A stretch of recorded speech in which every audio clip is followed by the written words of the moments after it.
আমি এখন মাননীয় সদস্য খালেদা বাহার বিউটি মহিলা আসন 16-কে তার বক্তব্য রাখার আহ্বান জানাচ্ছি। আপনার সময় 5 মিনিট। বিসমিল্লাহির রহমানির রহিম। মাননীয় স্পিকার, 2024-25 সালের বাজেটের উপর বক্তব্য রাখার সুযোগ দেওয়ার জন্য আপনাকে আন্তরিক ধন্যবাদ। মহান আল্লাহর দরবারে শুকরিয়া এবং ভাগ্য বিড়ম্বিত বাঙালির ভাগ্যাকাশে ধ্রুব তারা হয়ে যিনি পথ প্রদর্শন করে যাচ্ছেন সেই মমতাময়ী নেত্রী জননেত্রী শেখ হাসিনার প্রতি অশেষ কৃতজ্ঞতা জানাই, যিনি অনুগ্রহ করে আমাকে সংসদ সদস্য নির্বাচিত করায় এই মহান সংসদে কথা বলার সুযোগ পেয়েছি। আমি গভীর শ্রদ্ধার সাথে স্মরণ করছি মহান স্বাধীনতার স্থপতি, জাতির জনক বঙ্গবন্ধু শেখ মুজিবুর রহমানকে, যিনি মাতৃভূমির স্বাধিকারের জন্য মাত্র 56 বছরের জীবনের সোনালী সময়ের 4682 দিন কারাগারের অন্ধকার প্রকোষ্ঠে কাটিয়েছিলেন। স্মরণ করছি মহিয়সী নারী বঙ্গমাতা বেগম ফজিলাতুন্নেসা মুজিবকে, বীর মুক্তিযোদ্ধা শেখ কামাল, বীর মুক্তিযোদ্ধা শেখ জামাল এবং ছোট্ট শিশু শেখ রাসেল ও পরিবারের সকল সদস্যদের, যারা 15ই আগস্টের সেই কালো রাতে ঘাতকের বুলেটে নির্মমভাবে নিহত হয়েছিলেন। স্মরণ করছি কারাগারের অভ্যন্তরে নিহত জাতীয় 4 নেতাকে, জাতির শ্রেষ্ঠ সন্তান বীর মুক্তিযোদ্ধাদের, স্বাধীনতা যুদ্ধের 30 লাখ শহীদদের, 2 লক্ষ সম্ভ্রম হারানো মা বোনদের এবং নারী নেত্রী আইবি রহমান সহ 52 ভাষা আন্দোলন থেকে আজ পর্যন্ত সকল গণতান্ত্রিক আন্দোলনে জীবন উৎসর্গ করা শহীদদের। মাননীয় স্পিকার, দেশের প্রতিটি বিষয়ের উপর আলোকপাত ছাড়াও এবারের এই বাজেটে অন্যতম অগ্রাধিকার পেয়েছে অর্থনৈতিক স্থিতিশীলতা ফিরিয়ে আনা, স্বাস্থ্য খাতকে উন্নত করা, বিনিয়োগ ও শিল্পায়নের পরিবেশকে উন্নত করা, দুর্নীতির বিরুদ্ধে জিরো টলারেন্স এর ঘোষণা, রাশিয়া ইউক্রেন এবং ইসরায়েল প্যালেস্টাইনের যুদ্ধ এবং আন্তর্জাতিক রাজনৈতিক অস্থিরতার ফলে বিরাজমান অর্থনৈতিক রিসেশন এবং মূল্যস্ফীতির ধকল থেকে বাংলাদেশও বাদ যায়নি।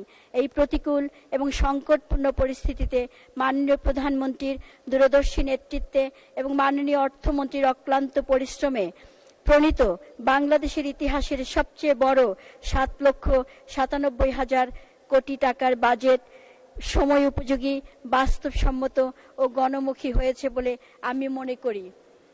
এমন একটি জনকল্যাণমুখী বাজেট প্রণয়নের জন্য মাননীয় অর্থমন্ত্রীকে ধন্যবাদ জানাই। মাননীয় স্পিকার, জলবায়ু পরিবর্তন মোকাবিলা আজ বৈশ্বিক চ্যালেঞ্জ। আমাদের দেশেও জলবায়ু পরিবর্তনের কারণে পরিবেশের উপর বিরূপ প্রতিক্রিয়ার ফলে দিনে দিনে দেশের উপর যে অসহনীয় তাপপ্রবাহ বয়ে যাচ্ছে, তাতে জনজীবন, জীববৈচিত্র্য বিপন্ন হওয়ার সম্ভাবনা অনেকাংশেই বেড়ে যাবে।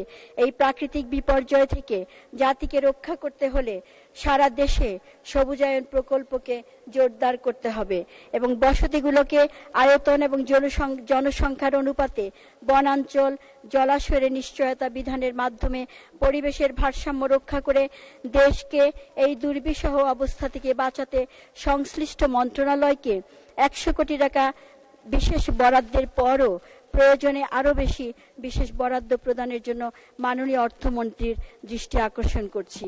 মাননীয় স্পিকার, কবি নির্মলেন্দু গুণের ভাষায় বলতে চাই, সমবেত সকলের মতো আমিও গোলাপ ফুল খুব ভালোবাসি। রেসকোর্স পার হয়ে যেতে সেই সব গোলাপের একটি গোলাপ গতকাল আমাকে বলেছে আমি যেন কবিতায় শেখ মুজিবের কথা বলি। আমি তার কথা বলতে এসেছি।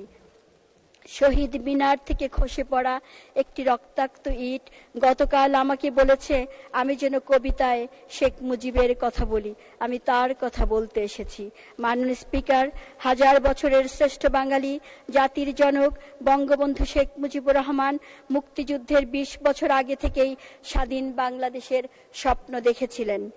যুদ্ধ পরবর্তীতে একটি যুদ্ধ বিধ্বস্ত দেশকে গড়ে তোলার প্রত্যয় নিয়ে তিনি যাত্রা শুরু করেছিলেন। জাতির জনক চেয়েছিলেন তার স্বপ্নের বাংলাদেশ হবে ক্ষুধা দারিদ্র্যমুক্ত, শিল্পোন্নত, সমৃদ্ধ, শ্রেণী বৈষম্যহীন এক বাংলাদেশ। মাত্র 3 বছর 7 মাস ক্ষমতায় থাকলেও আগামী বাংলাদেশের রূপরেখা তিনি নির্ধারণ করে গেছেন। মাননীয় স্পিকার, 1975 সালের 15ই আগস্ট দেশি বিদেশি চক্রান্তকারীরা জাতির জনককে সপরিবারে হত্যা করে ভেবেছিল তার আদর্শকে হত্যা করতে পারবে, কিন্তু 32 নম্বরের রক্তে রঞ্জিত সিঁড়ি বঙ্গবন্ধুর পবিত্র রক্ত বুড়িগঙ্গা হয়ে বঙ্গোপসাগরের অথই জলরাশিতে মিশে জন্ম দিয়েছে লক্ষ কোটি মুজিবের। মাননীয় স্পিকার, আজ জাতির জনকের সুযোগ্য কন্যা, বাঙালি জাতির গৌরব মাননীয় প্রধানমন্ত্রী জননেত্রী শেখ হাসিনা বাবার অসমাপ্ত স্বপ্নকে বাস্তবায়ন করতে নিরলসভাবে এগিয়ে চলেছেন। পিতার মতোই তিনি নির্যাতিত নিপীড়িত মানুষের কণ্ঠস্বর। আধুনিক বাংলাদেশের উপকার মাননীয় প্রধানমন্ত্রী পর্বতসম চ্যালেঞ্জ মোকাবিলা করে বাংলাদেশকে উন্নয়নশীল দেশের কাতার থেকে স্মার্ট বাংলাদেশে পরিণত করার প্রত্যয় ঘোষণা করেছেন। সারা দেশব্যাপী অবকাঠামোগত অকল্পনীয় উন্নয়ন সাধন করে বাংলাদেশের চিত্র তিনি বদলে দিয়েছেন। আমি দৃঢ়ভাবে বিশ্বাস করি শেখ হাসিনার সরকার বারবার দরকার। এই অমোঘ সত্যটি আজ প্রতিটি দেশপ্রেমিক মানুষের হৃদয়ের। শেষ করুন। Speaker, 1 minute. জি, শেষ করুন। ধন্যবাদ। মাননীয় স্পিকার, আমি মাতৃসমিতুল্য নেত্রীর দীর্ঘ জীবন এবং সুস্বাস্থ্য কামনা করে বলতে চাই, যতদিন তোমার হাতে থাকবে দেশ, পথ হারাবে না বাংলাদেশ। মাননীয় স্পিকার, আমার নির্বাচনী এলাকা হলো দ্বীপ জেলা ভোলা। 3 দিকে নদী এবং একদিকে সমুদ্র পরিবেষ্টিত এই জেলা মৎস্য সম্পদে ভরপুর। ভোলার পর্যটন শিল্পে অপার সম্ভাবনা রয়েছে, কিন্তু যোগাযোগের ক্ষেত্রে ভোলা এখনো বিচ্ছিন্ন দ্বীপ। মাননীয় স্পিকার, তাই ভোলাবাসীর প্রাণের দাবি হলো ভোলা বরিশাল সেতু। এই সেতুটি নির্মিত হলে স্বপ্নের পদ্মা সেতুর শতভাগ সুফল উপভোগ করতে পারবে ভোলার 25 লক্ষ মানুষ।